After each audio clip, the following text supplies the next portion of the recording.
Actually છે ને એક સંસ્થાનો સર્વે છે.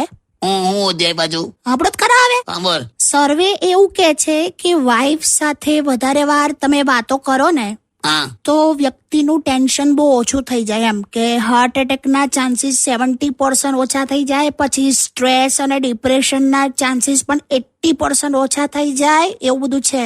પણ એટલે કોની વાઈફ સાથે બેસીએ તો આવું થાય? વે આપણે એવું કઈ કીધું હશે ને? એ તો હવે પોતપોતાની વાઇફ જ હોય ને યાર. હાલી હારું ચાલ. દર વખતે આવું કરે જ બોલ. કોઈ દિવસ વેલ્યુ તો રાખો.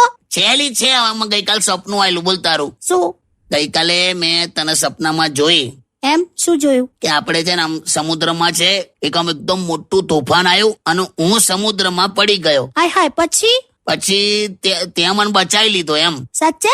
હા, અને પછી તું એવું બોલી કે 7 જન્મ સુધી તમારો સાથ નિભાઈશ. અરે વાહ, પછી? પછી આ સાંભળીને હું ફરી સમુદ્રમાં કૂદી ગયો એમ.